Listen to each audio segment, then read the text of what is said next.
وبه نستعين على أمور الدنيا والدين والصلاة والسلام على أشرف الأنبياء والمرسلين وعلى آله وصحبه أجمعين. Amma ba'd. Perkenalkan, nama saya Rafiatus Sa'adah dari program studi Pendidikan Bahasa Arab Fakultas Ilmu Tarbiyah dan Keguruan UIN Sunan Kalijaga, Yogyakarta. Video ini dibuat untuk memenuhi tugas akhir mata kuliah Nahwu dengan dosen pengampu Dr. Nasiruddin MSI NPD. Baiklah, selanjutnya kita akan membahas 5 tema materi Nahwu pada video kali ini. Materi yang pertama ialah Inna wa akhwatuha. Berikut penjelasannya. Inna wa akhwatuha khobaru inna. Pengamalannya tansibul isma wa tarfa'ul khobaro. Contohnya ialah Muhammadun qaimun. Jika kemasukan inna maka akan menjadi Inna Muhammadan qaimun. Muhammadan ialah sebagai isim inna dan qaimun sebagai khobar inna. Saudara-saudara inna ada 5. Yang pertama, inna atau anna, yang artinya sesungguhnya atau bahwasannya. Fungsinya litaukid, yaitu sebagai penguat. Contohnya ialah inna Muhammadan tilmidun, yang artinya sesungguhnya Muhammad adalah seorang murid. Yang kedua ialah lakinna, yang artinya tetapi. Fungsinya lil istidrok atau sebagai susulan atau yang berikutnya. Contohnya ialah Zaidun ghaniyun lakinnahu bakhilun, yang artinya Zaid adalah seorang yang kaya tetapi dia pelit. Yang ketiga ka'anna, yang artinya seperti, seakan-akan atau bagaikan. Fungsinya litashbih atau menyerupakan. Contohnya ka'annaka maridun, yang artinya sepertinya kamu sakit. Yang keempat laita, yang artinya seandainya. Fungsinya litamanni atau mengharapkan sesuatu yang sulit terjadi atau berhayal.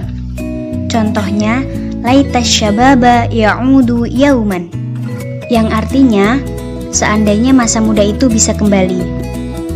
Yang kelima atau yang terakhir yaitu la'alla, artinya semoga. Fungsinya litaroji atau mengharapkan sesuatu yang disenangi dan mudah tercapai. Dan bisa juga litawakku, mengkhawatirkan terjadinya sesuatu yang tidak disenangi. Contoh litaroji yaitu la'allal imtihana sahlun, yang artinya semoga ujiannya mudah.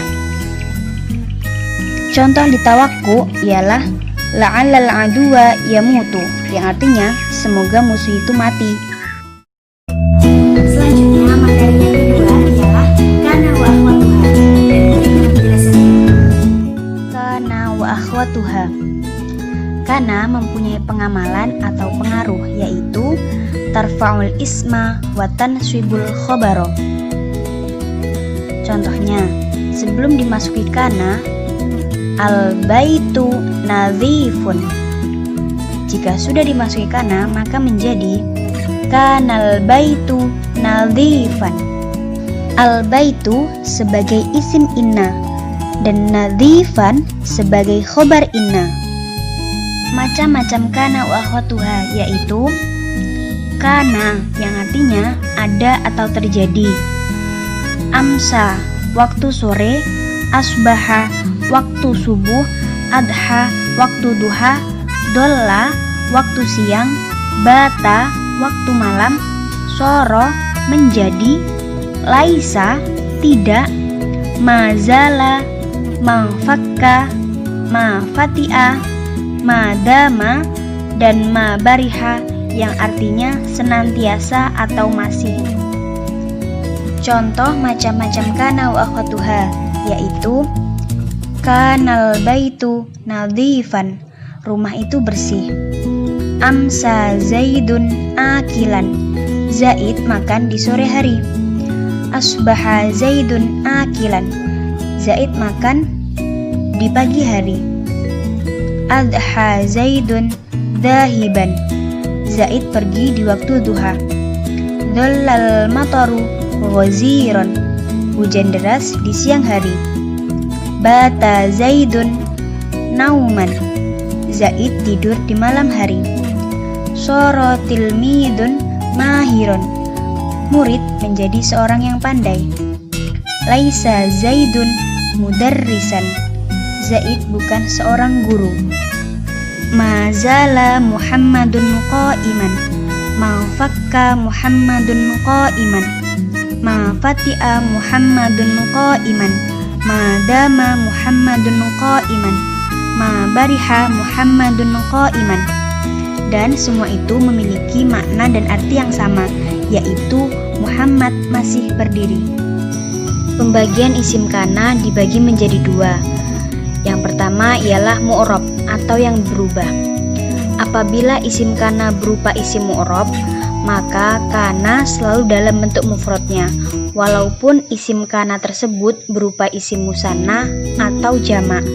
Contohnya, kanal muslimu mujtahidan. Yang kedua ialah mabni atau tetap. Apabila isim kana berupa isim mabni yang berupa domir, maka kana ditasrif sesuai dengan domirnya. Contohnya, huwa muslimun menjadi kana musliman. Yang ketiga, kita akan membahas tentang maf'ulun bih. Berikut penjelasannya. Maf'ulun bih. Pengertian maf'ulun bih.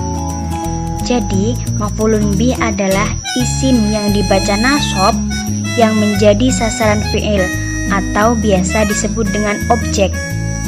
Contohnya, akaltu at-ta'ama.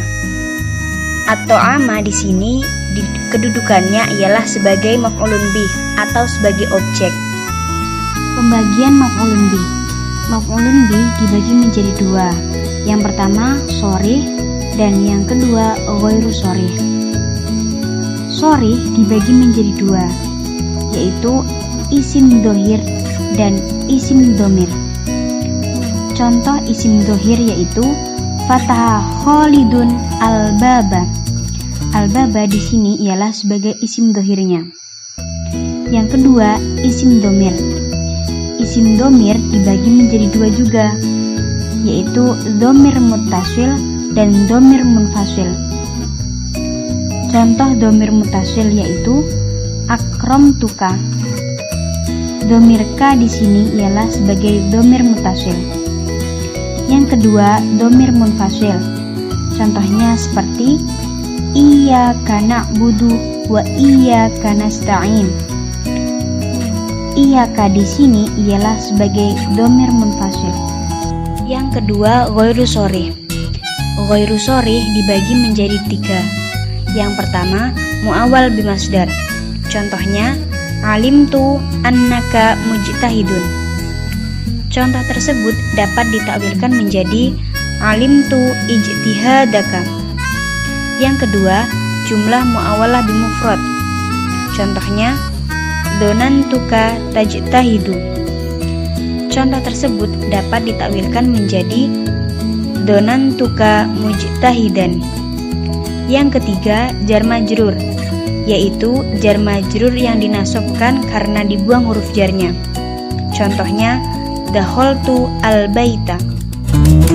Nah, setelah kita membahas maf'ulun bih, materi yang keempat ialah tentang maf'ulun fi. Berikut penjelasannya. Maf'ulun fi. Pengertian maf'ulun fi. Maf'ulun fi adalah isim mansub yang disebutkan untuk menjelaskan waktu atau tempat terjadinya fi'il, yaitu menjadi jawaban dari pertanyaan kapan atau di mana terjadinya fi'il. Maf'ulun fi disebut dengan dzaraf zaman apabila menunjukkan waktu, dan dzaraf makan apabila menunjukkan tempat. Contohnya, safaratit ta'iratu lailan, yang artinya pesawat itu melakukan perjalanan di malam hari. Lailan sebagai dzaraf zaman mansub dengan fathah. Macam-macam kata yang menunjukkan keterangan waktu. Contohnya seperti al-yauma, pada hari ini, al-lailata, pada malam hari, bukrotan, waktu pagi, saharon, waktu sahur, godan, besok, atamatan, sepertiga malam atau waktu isya. sobahan, waktu subuh, masaan, waktu sore, abadan, kekal, amadan, selamanya, hinan, ketika, aman, setahun, syahron, sebulan, usbu'an, seminggu, dan sa'atan, sesaat. Macam-macam kata yang menunjukkan keterangan tempat, seperti lafaz berikut. Amama, di depan, kholfa, di belakang, kudama, di depan, waro'a, di belakang, fauqo, di atas, tahta, di bawah, inda, di sisi, ma'a, beserta, iza'a, di muka atau di depan, hida'a, di muka, tilqa'a, di depan, sama, di sana, huna, di sini. Dan materi yang terakhir ialah na'at wa man'ut. Berikut penjelasan. Na'at dan man'ut. Pengertian na'at dan man'ut. Na'at bisa juga disebut kata sifat. Ialah sesuatu yang disebutkan setelah isim atau kata benda untuk menjelaskan gambaran keadaan atau yang berhubungan dengan isim tersebut. Adapun man'ut adalah isim yang disifati. Contoh, ja'at tilmidu al-mujtahidu, yang artinya seorang siswa yang rajin telah datang. Kata at-tilmidu adalah merupakan man'ut yang disifati, sedangkan al-mujtahidu adalah na'at atau yang menyifati. Hukum na'at dan man'ut. Hukum na'at dan man'ut ada 4. Yang pertama, status i'rabnya, misalnya Ra'aitul amira al-adila, yang artinya saya melihat seorang pemimpin yang adil. Antara na'at dan man'ut sama-sama mansub, dibaca nasab dengan tanda nasab fathah. Yang kedua, gendernya, mudzakkar muannas atau laki-laki perempuan, misalnya hadarat talibu an-najihu, seorang siswa yang rajin itu telah hadir. Kata at-talibu adalah mudzakkar, isim yang menunjukkan arti laki-laki. Begitu juga dengan na'atnya, keduanya sama-sama mudzakkar. Contoh yang kedua, hadaratit talibatu an-najihatu, seorang siswi yang rajin itu telah hadir. Antara na'at dan man'ut di atas juga sama-sama mu'annas, isim yang menunjukkan arti perempuan.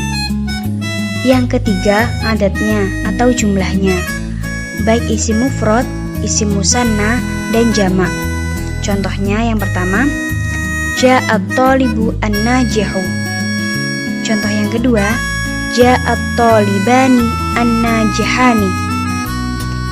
Yang keempat, ma'rifat dan nakirohnya, umum dan khususnya. Contohnya, ja'a talibun najihun, seorang siswa yang rajin telah tiba. Sama-sama nakiroh, ditandai dengan dibaca tanwin, maka keduanya menunjukkan arti yang masih umum. Contoh yang kedua, ja'at talibu an-najihu, siswa yang rajin itu sudah datang. Sama-sama ma'rifat, menunjukkan arti khusus.